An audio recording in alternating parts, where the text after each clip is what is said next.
ส่วนเรื่องของภาษาลิบุตรกันในเดียวกันเด้บ่แม่นว่าสิมีฤทธิ์แต่ผู้เดียวครับพระผู้โมคคัลลาเด้ภาษาลิบุตรก็มีคือกันเด้เพียงแต่ว่าบ่ได้แนวนี้ซื่อ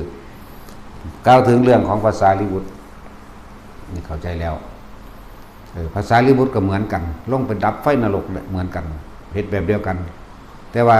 กล่าวลงมาถึงตอนที่เพิ่นไปซอยเปรตมารดาที่เป็นเปรตในสมัยหนึ่งที่แม่ของเพิ่นกลายเป็นเปรตที่จริงตกนรกตั้งนานจังว่านี่นานมากจนจากครุกรรมละหุกรรมจากนักแต่คอยเบามาเราจังมาเป็นเปรตจังว่าล่ะที่หากินขี้มูกหากินน้ำลายหากินมูดกินคูด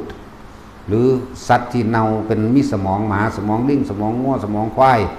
หรืออย่างต่างๆกินของตายเน่าหนูสมองหนูตายแมวตายหมาตายลักษณะนี่คือแม่ของภาษาลิบุตรจากว่าละก็ในสมัยการขาดหนึ่งสมัยนั้นพระโพธิสัตว์ของเขาคือพระพุทธเจ้านี่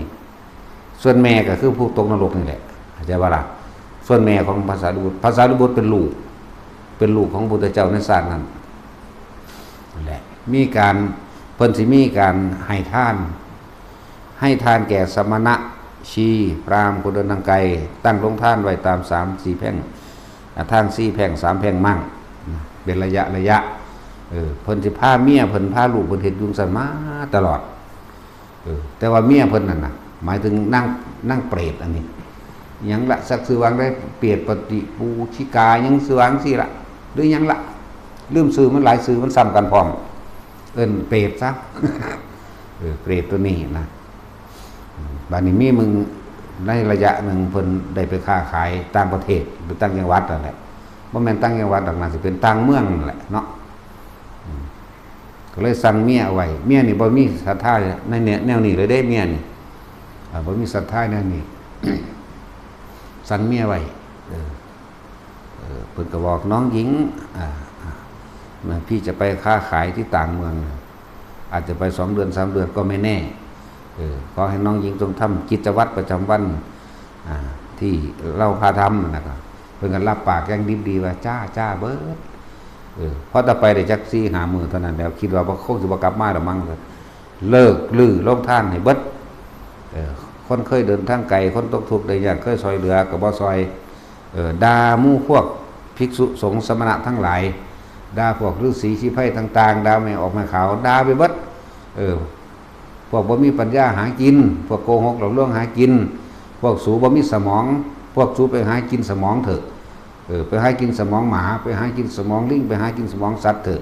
หรือพวกสูหากินขี้มูกน้ำลายด้วยกันเองเถอะนี่คือคำด่าสมณะชีพราหมณ์ทั้งหลายจะวัน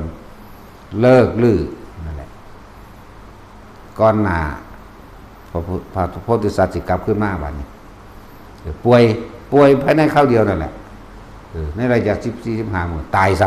ำตายแล้วตกอเวจีพุ่นเด้บ่นั้นเป็นเปรตเลยเด้นี่ก็เว้าตักสมัยใดแล้วเด้นี่เพิ่นบ่สามารถแก้เอาได้เลยนะนั่นแหละตกมหาอเวจีจากของหนักมาค่อยๆเป็นของเบามาเรื่อยแล้วจึงมาเป็นเปรตก็บ่แม่นเปรตชนิดสุดท้ายสำเร็จมันชนิดที่12เด้นี่เป็นเปรตชนิดที่6ที่7นี่เด้นี่อย่างหนักอยู่เด้นี่นั่นแหละนี่เว้าเรื่องเล่าความเป็นมาแม่ภาษาลิบุตรอันนี้ผู้นึงสมัยภาษาลิบุตรก็ยังเป็นกุมารอยู่หมายถึงอายุยังน้อยอยู่ก็รู้เห็นการกระทำของแม่เบิดรู้เห็นการกระทำของพ่อเบิดพ่อก็คือพระพุทธเจ้าในสมัยนี้แหละส่วนแม่ก็นักเปรตนั่นแหละจังว่ามือหนึ่งมีโอกาสแม่เพิ่นมือหนึ่งมีโอกาสได้เข้าใกล้ภาษาลิบุตรก็เลยปรากฏกายให้ภาษาลิบุตรเห็นแต่ว่าล่ะปรากฏกายให้เห็นบอกลูกเอ้ยแม่ทุกข์ทรมานเหลือเกินขอให้ลูกน่ะทำบุญอุทิศหาแม่แน่น่ะเพิ่นก็เลยระลึกเบิ่งเป็นแม่ในศาสตร์ใดโอ้มันเป็นแสนกลับล่ะ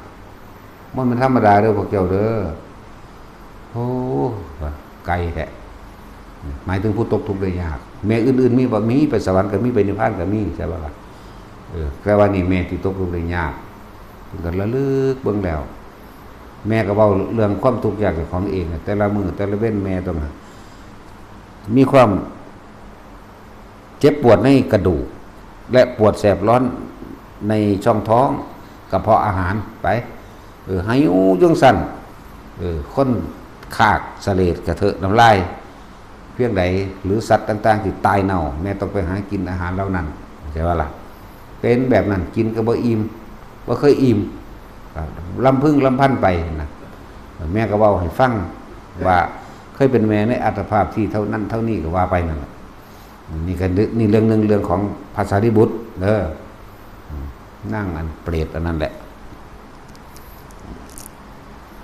พระพุทธเจ้าก็ซอยบ่ได้เห็นบ่ล่ะแต่สมัยเพิ่นบวชเสวยศาสตร์เป็นโพธิสัตว์บวชจนเพิ่นก็ลงไปเอาบ่ได้เพราะมันหนักเกินมันเกินไปนะมันเป็นเรื่องธรรมดาได้การก้าวตูใส่ลายพระอริยสงฆ์องค์เจ้าแม้นบ่แม่นอริยะกสางแม้นสิเป็นพระปุถุชนแต่ว่าเป็นบุคคลผู้มีศรัทธาพยายามทำให้แจ้งซึ่งพระโสดาปฏิผลอยู่นี่สัมยามสัมแจ้งโสดาปฏิมรรคปฏิมรรคกับปฏิผลตลอดทั้งสกิทาข้าว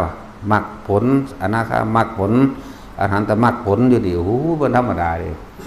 ไปบอกเขาเจ้ากินฉี่กระเทอะน้ำลายกินสมองหมาไปหากินสมองลิงมั่งไปหากินสัตว์ตายเน่าที่มันมีสมองผมมีสมองทำมาหากินไม่ธรรมดาเลย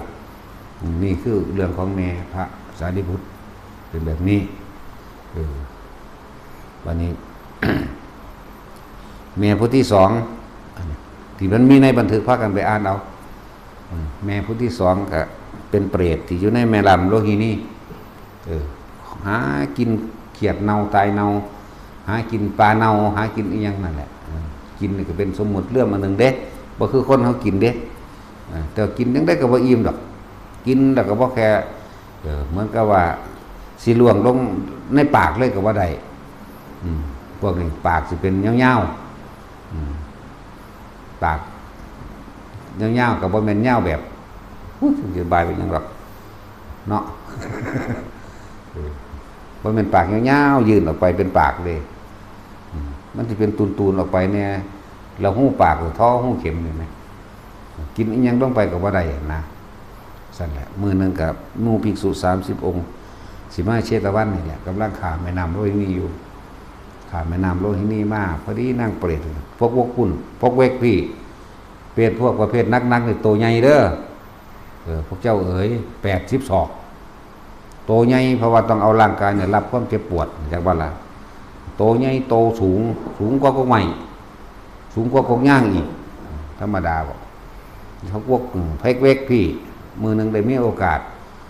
พระผู้เพิ่นข้ามแม่น้ำมาเลยเพิ่นก็มีแต่องค์มีบุญนั่นแหละทรงชาติไว้นั่นแหละพระแล้วก็ได้มีโอกาสได้ปรากฏกายขึ้นปรากฏตัวขึ้นให้พระ30องค์เห็นถามว่าพระคุณเจ้าเห็นลูกไส้ผู้ขาบ่เจ้าเป็นแม่ไผจังสิว่าลูกไส้ผู้ขาเอากับอุปติสสะ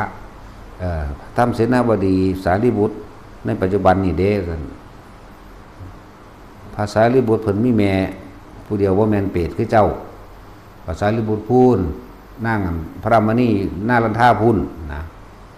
บ่แม่นดอกซั่นบ่แม่นนี่เป็นในอัตภาพที่เท่านี้เพิ่นไล่ไปเด้หิวเหลือเกินบ่ทันได้กินหยังเลยตั้งแต่เป็นมาแบบนี้นะก็สั่งก็นอนลงโตใหญ่เนาะโตใหญ่ปากก็เป็น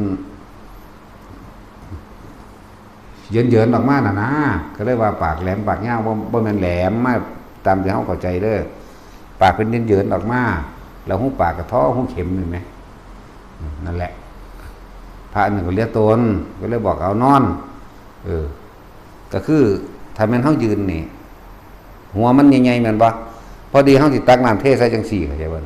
คิดว่าตั้งหัวปากหัวเป็ดหัวปลากระปากเป็ดนี่คือตักน้ำมันแล้วมาเทใส่ยืนขึ้นใช่มั้ยใหญ่ขนาดใดพวกเจ้าว่าหัวเป็ดพวกนั้นห้วยนอนทรุปให้พวกนี้เบิ่งกันนะกูคือศูนย์แต่วันบ่เคยเห็นหลายกันเลยจักมือนึงเอาขาเหยียบลงน้ำเหมือนพวกเมสซี่นี่กูในหน้า ขาใหญ่กว่านี่อีกขาใหญ่กว่าเสานี่เด้อเฮ้ยตัวขาแข็งกันเลย ตีนก็บอกไงมัน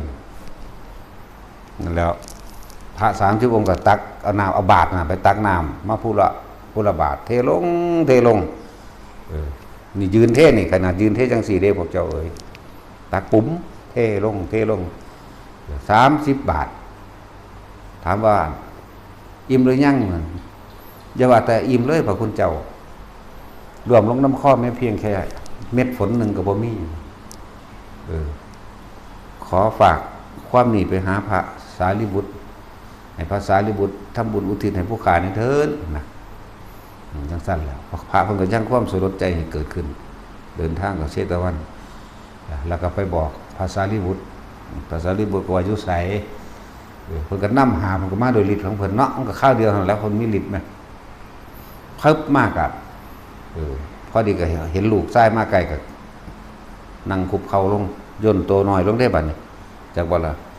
ก็เลยถามว่าบ่ได้กินนั่นนี่เพิ่นก็ใส่แบบเก่าเพิ่นก็อาศัยกำลังฤทธิ์ของเพิ่นตักน้ำเอาบาตรตักน้ำมาเทใส่บอกว่าโยมมารดาเป็นจังไดอิ่มหรือยังอย่าว่าแต่อิ่มเลยลูกเอ๋ยลวงลำคอแม่เพียงแค่หยาดฝนเดียวก็บ่มีเลยยังความสลดใจให้นั่นแหละพระพุทธเจ้าจังเอิ้นไปอีกใส่พุทธนิมิตอยากใส่พยานเรียกว่าสารีบุตรมันบ่อาสามารถก็ทำได้ดอกมันเลยมาฟังรวมกันกับพระโมคคัลลานี่แหละจึงเป็นเหตุให้เพิ่นเทศนาเรื่องนี้ในเรื่องของอุลัมพนาสูตรนั่นเองพวกเขาจังหูความสำคัญในวันจุติจิตแต่ปฏิสนธิในคันพระมารดาของพระพุทธเจ้าเฮาถ้าพระองค์บ่แสดงก็บ่มีไผรู้นะเป็นสัตว์